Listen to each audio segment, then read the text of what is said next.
Fala pessoal, sejam bem-vindos. Então hoje eu trago aqui novamente o tema NR13 para a gente conversar um pouquinho, referente a uma dúvida que também sempre aparece nos nossos treinamentos, não só nos treinamentos. Às vezes o pessoal nos encontra, acaba perguntando, porque não tem certeza de como funciona. Então, qual que é a dúvida pertinente a esse tema que hoje eu vou esclarecer para vocês? Então, a dúvida é a seguinte, pessoal. Bruna, com o treinamento de 40 horas em caldeiras, eu me torno um operador ou uma operadora de caldeiras? Então, muitas pessoas acreditam que fazendo o treinamento de 40 horas, elas já estão habilitadas a operar caldeiras, né? Então, eu vou em algumas empresas, visito alguns clientes e tem operadores de caldeira operando já lá, mas tem apenas o treinamento de 40 horas. Será que só esse treinamento ele é suficiente? Essa resposta, inclusive, a gente vai encontrar lá no anexo 1 da NR13, que fala de capacitação e treinamento, tá, pessoal? Então, o que a NR13 traz para nós referente à capacitação desse profissional que vai operar tanto caldeiras como unidade de processos aí com vaso de pressão? Então, observem o seguinte, lá no anexo 1 vai trazer os seguintes elementos. Deixa eu pegar aqui o meu ponteiro. Então, ali, ó, item 1.2. O pré-requisito mínimo para participação como aluno no treinamento de segurança na operação de caldeiras, primeiro ponto, é o atestado de conclusão de ensino médio. Então, também, muitas pessoas entram em contato conosco perguntando se a gente faz treinamento de caldeiras. A gente fala sim, fazemos treinamento de caldeiras. Só porque essas pessoas, a maioria, acaba não tendo o ensino médio completo, ou está cursando, ou não concluiu, e aí acaba que a gente não consegue, não pode, tá? Não devemos liberar a capacitação para esse aluno, para essa pessoa. Então, essa é a primeira coisa que a NR solicita, que para participar do treinamento de 40 horas, a pessoa ela precisa ter o atestado de conclusão de ensino médio. E aí vocês devem estar se perguntando, nossa, Bruna, mas por que a NR ela pede essa conclusão? Por que não pode ser qualquer pessoa, mesmo que não tenha essa escolaridade? Porque se a gente for olhar o conteúdo programático da capacitação, pessoal, são muitos conceitos que a gente vê, inclusive, no momento que a gente está fazendo o próprio ensino médio. São conceitos de física, de química, termodinâmica, entre vários outros assuntos que a gente vai ver lá dentro do ensino médio. Então, assim, se a pessoa ela vai para um treinamento como esse, ela não tem o mínimo, não tem uma noção mínima, básica ali desses temas, ela vai ter muita dificuldade. E no dia a dia também ela vai ter bastante dificuldades de desenvolver os entendimentos frente a esse tema. Bom, além disso, é importante a gente trazer os outros itens para se tornar um operador de caldeira. Então, seguindo aqui o que a NR traz, um outro ponto, treinamento de segurança e operação de caldeiras obrigatoriamente, não é opcional, tá? Deve ser supervisionado tecnicamente por um PLH, que é o profissional legalmente habilitado, um engenheiro aí com formação específica nessas áreas. Então, ele deve supervisionar tecnicamente para ver se os assuntos, né, que serão tratados estão de acordo com o que a NR sugere ali e pede para que seja tratado. Então, deve ser supervisionado por um profissional legalmente habilitado. Além disso, ser ministrado por instrutores com proficiência no assunto. Então, os instrutores têm que ter conhecimento nos assuntos que pede a NR13. Então, ele fala instrutores. Não precisa ser apenas um, pessoal. Pode ser uma equipe multidisciplinar. Tá? Então, a NR ela vai trazer lá vários assuntos, pode ser um instrutor que aborde tal coisa, outro instrutor que aborde outro.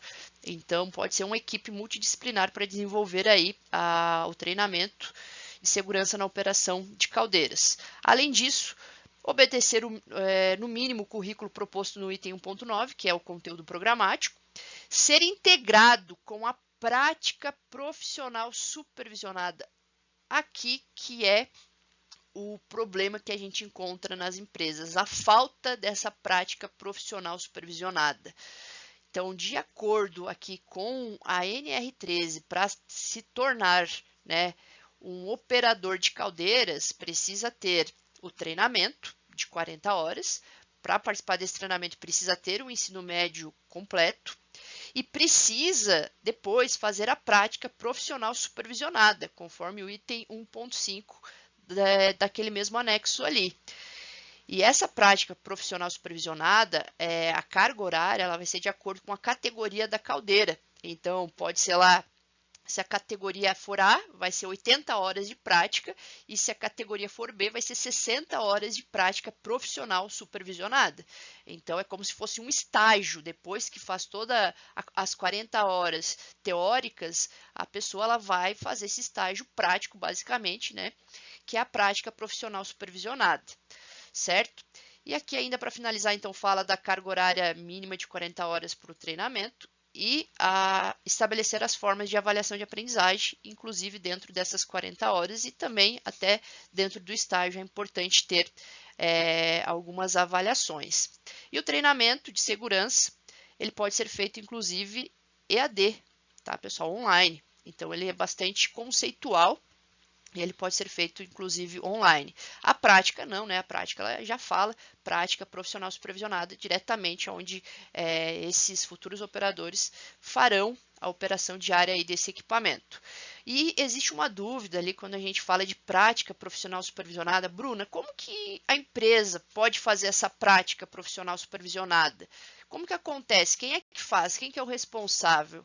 Então, é o que eu vou esclarecer agora também para vocês. Então, lá dentro do Ministério do Trabalho, onde a gente encontra as NRs, lá embaixo vai ter, né, onde a gente vai acessar a NR13, embaixo tem lá publicações e manuais. E tem lá embaixo perguntas e respostas. Essa dica eu já dei para muitas pessoas que trabalham com isso, que tem algumas questões pertinentes, e lá vem essas questões e estão respondidas, tá, pessoal? Então, ali tem perguntas e respostas. E existe uma questão sobre isso, que tem lá também a resposta. Então, o que traz, né? Olha só. Quem deve ser o responsável pela prática profissional supervisionada, o estágio supervisionado de operadores de caldeira e unidade de processo? Então, quando fala de unidade de processo, né, de vasos de pressão, também vai ter essa prática supervisionada, só porque é 300 horas daí, tá, pessoal? É muito mais que caldeira. Então, tanto para caldeira quanto para vasos, vai se aplicar a mesma questão prática aqui, tá, do estágio. Quem deve ser o responsável por essa prática? Então, em matéria trabalhista, a responsabilidade em sentido amplo recai sobre o empregador, ou seja, a empresa, a quem compete designar um profissional para supervisionar a atividade prática prevista no anexo 1 da NR13, admitindo-se para tal mister, chefes de operação, operadores-chefe, engenheiros responsáveis pela planta, operadores experientes, profissionais habilitados e outros com competência e experiência em atividades de operação. Então, olha o tanto de pessoas que pode desenvolver essa prática supervisionada, pessoal. Então, tem várias pessoas que podem acompanhar esses alunos e desenvolver essas 60 ou 80 horas nesse tratante de caldeira junto com eles, trazendo aí vários assuntos, e é importante ter aí registro, né, das horas, o que foi tratado e assinado aí tanto pelos alunos quanto pelo profissional que acompanhou essa prática profissional supervisionada. Pessoal, espero que eu tenha esclarecido essa dúvida, tá?